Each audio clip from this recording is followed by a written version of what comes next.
Ano ba ang pinagkakabalaan mo, ginagawa mo sa buhay ngayon, baby? Tindera lang po ako. Huwag mong Kung nilalang lalaki yun. yun. Alam mo kaya ganyan ang kilos mo, mababa ang kumpiyansa mo. Kasi mababa ang tingin mo sa tindera.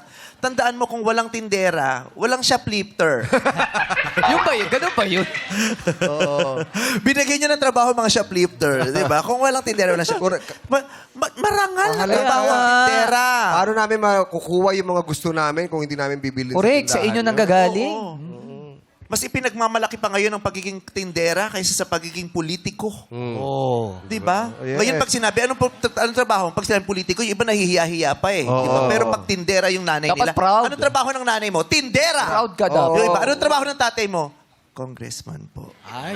Diba? Medyo may- Nahihiya. Pero po, tindera ang nanay ko. Sabihin mo nga, anong pag nakakabala mo sa buhay? Tindera lang po. Pero malakas na. Malakas na. Oo. Comprehension talaga Pero ang may problema. malakas. Oo. Yung pang-unawa na talaga ang problema sa Pilipinas. Yun ang inaayos natin sa di ba? Yung pang-unawa, di ba? Nasa kinakain din yan, vitamins. At saka nasa pinanonood sa social media, Yalo. sa TV, di ba? Yun ba na... Dapat tendera ako. Bagal, Ganun, ate. oo. Tindera po ako! Wag tindera lang, yun na lang. Tigas ng ulo mo. Ang haba ng explanation ko, Tagalog ginamit ko, di ba? Ano ba yun? Sa mga content mo sa Facebook, pag may mga post, basahin mo yung yung comment. Ang daming nag-aaway-away kasi hindi sila magkaintindihan. Yung pang-unawa talaga. Minsan ang linaw-linaw na nung content. Correct. Di ba? Yes. Kunyari, Vice ganda, uminom ng kape. Grabe naman si Vice, ba't umiinom ng gatas? Ha? Binasa mo ba? Kape nga ni. Baka kulang ng gata. Diba? Kape nga ni. Grabe talaga. Yung dignidad mo, ibalik mo sa sarili mo. Okay, ha? Okay. Sana maunawaan mo yan na ikaw ay may dangal. Tama. Ano ba pinagkakaabalahan mo sa buhay? Nagtatrabaho po ako. Di ba tindi? Ano ba trabaho? Hindi naman tayo. Si Twinkle! Twinkle! Bangon na!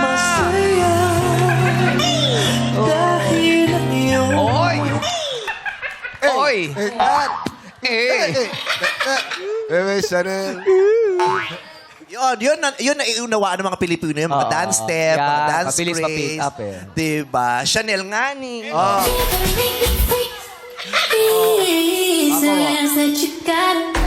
Ay, sinasayaw ako. Sinasayaw ako. Sinasayaw ako. Paano pakita mo? Diyan ka Pakita mo magaling, pero ang hina mong umintinte. Gigigil ako sa'yo. Ay, yung mga Pilipino kayo, yan ang problema natin ngayon. Hindi tayo magkaintindihan. Hindi mo nakita yung sayaw niya eh. Ano sayaw mo Pakita ngayon? nga, isa pa music. Pakita mo, baby. Pag ganyan, buhay na buhay.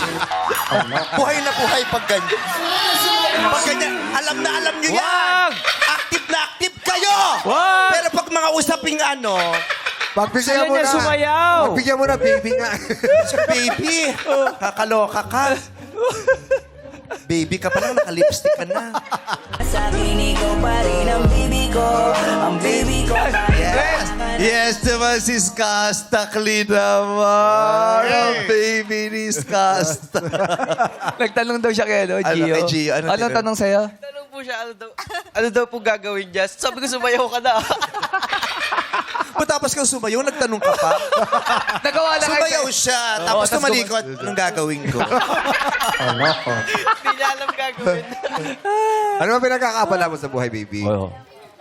Eh, baby, Mike, Mike. Hindi mo pa rin na alam. Nagtitinda nga ni.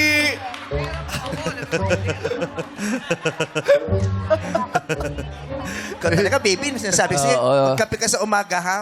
Ano mga tinitinda mo? Mga tissue, wipes, lahat po. Mga Tissue. Opo. Ayan, At saka wipes. Opo. Nakakailang tissue ka sa isang linggo? Malakas kami mag-tissue eh. Oo. Malakas kami mag-tissue Saan mo ngayon. tinatapon yung ginamit mong tissue? Diretso sa basurahan o minsan nasa ilalim ng kama? Pag madalian, sa ilalim ng kama. Pero pag may time ka, siyempre sa basurahan. Oo. Minsan kasi hindi na-shoot eh. Oo. Di ba may basurahan ka sa kwarto? Oo. Di mo na-shoot na gano'n kaya Yes. nagkalat sa ano. Tissue? Opo. Oh. Tissue. Opo. Ano yun ang mabebenta? Sa mga customer. At least umaandar na ngayon. Gumagana na ngayon. At least naiintindihan niyo na yung kausap. Correct, correct. Sa mga customer, tama! Tama naman. Brett, Benta mo sa customer! Brett, mga isa to sa mga nagko-comment doon, sa mga nabasa oo, mo. mga commenters natin yan. Okay.